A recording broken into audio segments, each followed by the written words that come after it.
Muito boa noite, meu irmão, minha irmã. A paz do nosso Senhor Jesus Cristo seja com cada um de vocês, cada família, cada lar, cada coração. E que hoje nós possamos pedir a ajuda do Espírito Santo, que o Espírito Santo do Senhor venha nos guiar, nos iluminar e nos trazer uma conversão. Amém? E vamos hoje começar aqui pelo Evangelho de São Mateus, capítulo 12. O ser humano é mais que o sábado. Atravessava Jesus os campos de trigo num dia de sábado. Seus discípulos, tendo fome, começaram a arrancar as espigas para comê-las. Vendo isso, os fariseus disseram-lhe: Eis que os discípulos fazem o que é proibido no dia de sábado. Jesus respondeu-lhes: Não leste o que fez Davi num dia e teve fome? Ele e seus companheiros, como entrou na casa de Deus e comeu os pães da preposição? Ora, nem a ele, nem aqueles que o acompanhavam era permitido comer esses pães, reservados só aos sacerdotes. Não lestes na lei que nos dias de sábado os sacerdotes transgridem no templo o descanso do sábado e não se tornam culpados? Ora, eu vos declaro, aqui está quem é maior do templo. Se compreendesses o sentido dessas palavras, que era a misericórdia e não o sacrifício, não condenaríeis os inocentes, porque o Filho do Homem é Senhor também do sábado. Partindo dali, Jesus entrou na sinagoga. Encontrava-se lá um homem que tinha a mão seca. Alguém perguntou a Jesus: É permitido curar no dia de sábado? Isto para poder acusá-lo. Jesus respondeu-lhe: Alguém entre vós que, tendo uma única ovelha, e se essa cair no poço no dia de sábado, não irá procurar e retirar? Não vale o homem muito mais que uma ovelha? É permitido, pois, fazer o bem no dia de sábado. Disse então aquele homem: Estende a mão. Aquele homem estende a mão. Ele a estendeu e ela tornou-se sã como a outra. Os fariseus saíram dali e deliberaram sobre os meios de o matar. Jesus, o servo de Deus. Jesus soube disso e afastou-se daquele lugar. Uma grande multidão o seguiu e ele curou todos os seus doentes. Proibia-lhes formalmente falar disso, para que se cumprisse o anunciado pelo profeta Isaías. Eis o meu servo a quem escolhi, o meu bem-amado, em quem minha alma pôs toda a sua afeição. Farei repousar sobre ele o meu espírito, e ele anunciará a justiça aos pagãos. Ele não disputará, não elevará sua voz, ninguém ouvirá sua voz nas praças públicas. Não quebrará o caniço rachado, nem apagará a mecha, e ainda fumeia, até que faça triunfar a justiça. Em seu nome as nações pagãs porão a sua esperança. Discussão a propósito de um milagre. Apresentaram-lhe depois um processo cego e mudo. Jesus o curou de tal modo que ele falava e via. A multidão admirada dizia: Não será este o filho de Davi? Mas ouvindo isso, os fariseus responderam: É por Beelzebul, o chefe dos demônios, que eles o expulsa. Jesus, porém, penetrando nos seus pensamentos, disse: Todo reino dividido contra si mesmo será destruído. Toda cidade, toda casa dividida contra si mesma não pode subsistir. Se Satanás expele Satanás, está dividido contra si mesmo. Como, pois, subsistirá o seu reino? E se eu expulso os demônios por Beelzebul, por quem é que vossos filhos os expulsam? Isso eles mesmos serão os vossos juízes, mas se é pelo Espírito de Deus que expulsa os demônios, então chegou para vós o reino de Deus. Como pode alguém penetrar na casa de um homem forte e roubar-lhe os bens, sem ter primeiro amarrado esse homem forte? Só então pode roubar a sua casa. Quem não está comigo está contra mim, e quem não ajunta comigo espalha. Por isso eu vos digo: todo pecado e toda blasfêmia serão perdoados aos homens, mas a blasfêmia contra o Espírito não lhe será perdoada. Todo o que tiver falado contra o Filho do Homem será perdoado. Se, porém, falar contra o Espírito Santo, não alcançarão perdão, nem neste século, nem no século vindouro. Ou dizeis que a árvore é boa e seu fruto bom, ou dizeis que é má e seu fruto mau, porque é pelo fruto que se conhece a árvore. Raça de víboras, maus como sois, como pode dizer coisas boas?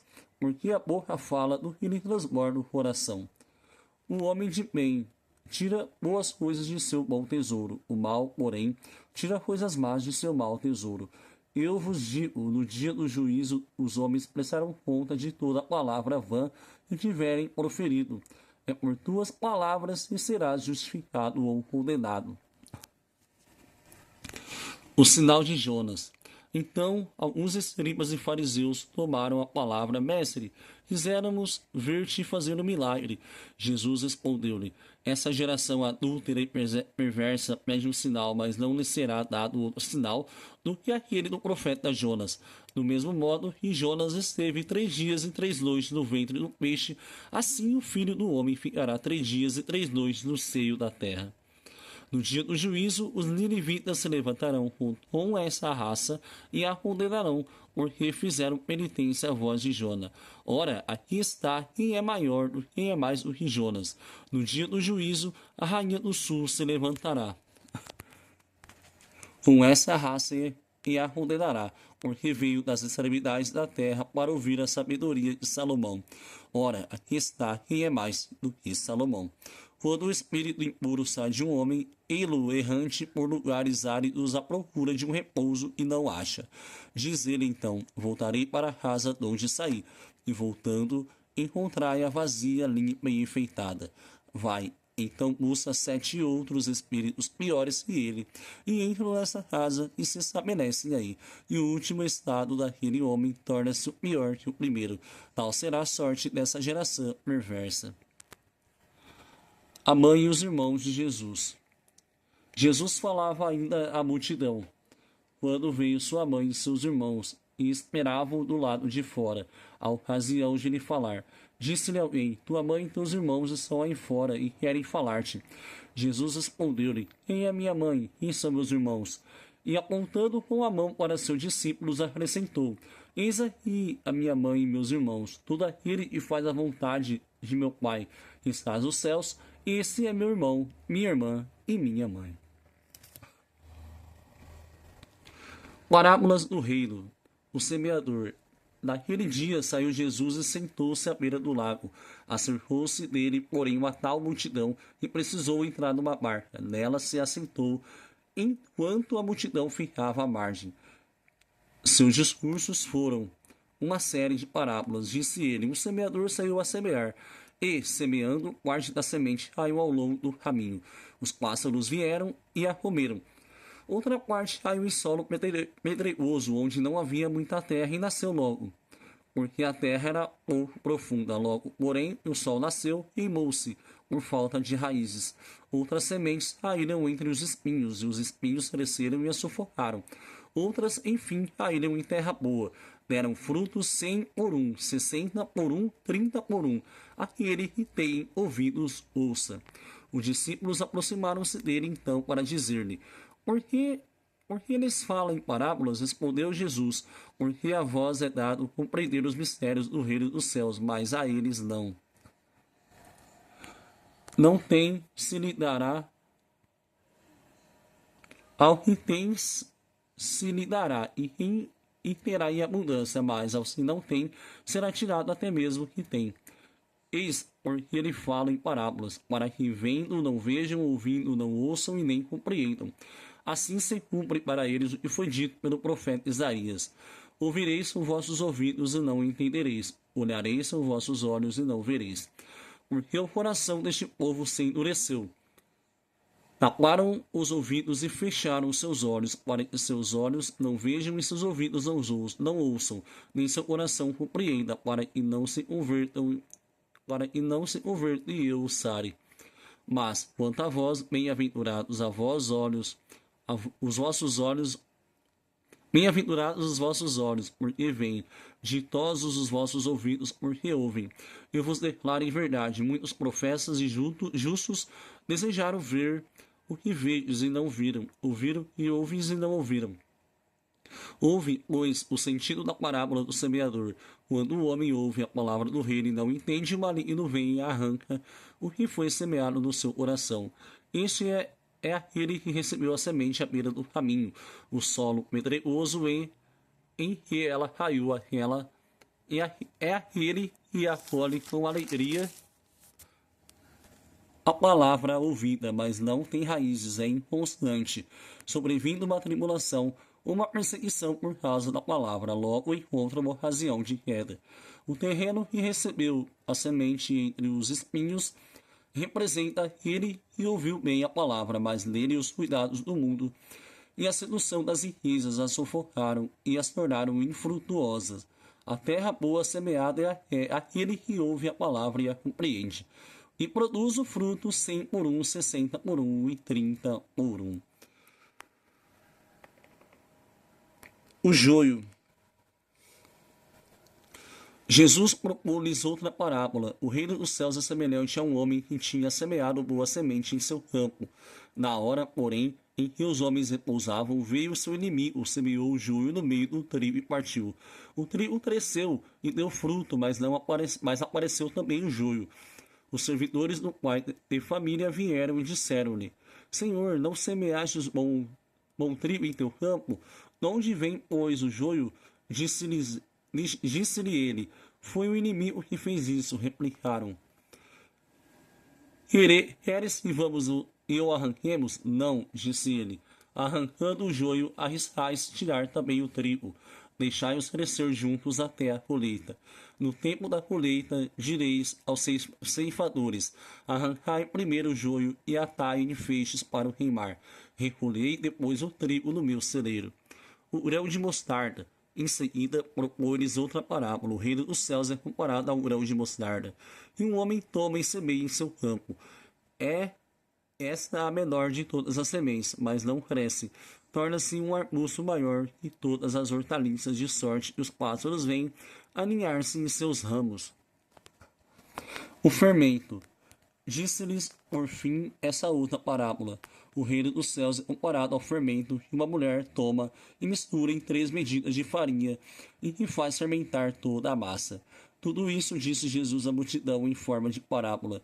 De outro modo, não lhe falava. Para que se cumprisse a profecia, abrirei a boca para ensinar em parábolas. Revelarei coisas ocultas desde a criação.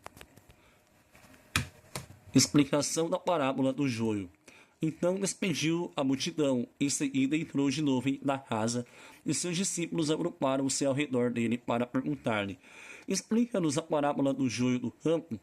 Jesus respondeu: O que semeia boa semente é o Filho do Homem. O campo é o mundo, a boa semente são os filhos do reino. O joio são os filhos do maligno. O inimigo que o semeia é o demônio. A colheita é o fim do mundo. Os ceifadores são os anjos. E assim como se recolhe o joio para jogá-lo no fogo, assim será no fim do mundo. O Filho do Homem enviará seus anjos, e retirarão de seu reino todos os escândalos e todos os que fazem o mal. Lançarão na fornalha ardente, onde haverá choro e ranger de dentes. Então, no reino de seu Pai, os justos resplandecerão como o sol. Aquele que tem ouvidos, ouça. O tesouro, a pérola, a rede. O reino dos céus é também semelhante a um tesouro escondido num campo. Um homem o encontra, mas o esconde de novo, e cheio de alegria vai e vende tudo que tem para comprar aquele campo. O reino dos céus é ainda semelhante ao negociante que procura pérolas preciosas. Encontrando uma de grande valor, vai, vende tudo o que possui e a compra. O reino dos céus é semelhante ainda a uma rede, e jogada ao mar, recolhe peixes de toda espécie. Quando esta está repleta, os pescadores puxam-no para a praia, sentam-se e separam os cestos, o que é bom, e jogam fora o que não presta. Assim será. No fim do mundo, os anjos virão separar os maus do meio dos justos, e os arrojarão na fornalha, onde haverá choro e ranger de dentes. Coisas novas e velhas. Compreendestes tudo isso? Sim, Senhor, responderam eles. Por isso, todo escriba instruído nas coisas do reino dos céus é comparado a um pai de família que tira do seu tesouro coisas novas e velhas. Jesus ensina em Nazaré. Após ter exposto as parábolas, Jesus partiu, foi para sua cidade e ensinava na sinagoga, de modo que todos diziam admirados: De onde lhe vem essa sabedoria e essa força miraculosa? Não é este o filho do carpinteiro? Não é Maria sua mãe? Não são seus irmãos Tiago, José, Simão e Judas? E suas irmãs não vivem todas entre nós? De onde lhe vem, pois, tudo isso? E não sabiam o que dizer dele. Disse-lhe, porém, Jesus: é só em sua pátria e em sua família que um profeta é menosprezado. E por causa da falta de confiança deles, operou ali poucos milagres. Amém, meus irmãos. Vamos encerrar por aqui. Hoje lemos o capítulo 12 e 13. Amanhã falaremos o 14 em diante. Amém? Bom, vamos rezar o Pai Nosso. Que Deus abençoe o coração de cada um, a noite de cada um. Que Jesus venha trazer a paz que cada um necessita. E lembre-se que Deus ele está a todo momento à nossa espera, de braços abertos. Ele espera a gente ir até Ele. Amém? Pai nosso, estais no céu, santificado seja o vosso nome. Venha a nós o vosso reino. Seja feita a vossa vontade, assim na terra como no céu. E o pão nosso de cada dia nos dai hoje. Perdoai as nossas ofensas, assim como nós perdoamos a quem nos tem ofendido. E não nos deixeis cair em tentação, mas livrai-nos do mal. Amém. Pois teu é o reino, o poder, a honra e a glória para todos sempre. Amém. Fiquem com Deus, fiquem na paz e que Jesus os abençoe. Amém.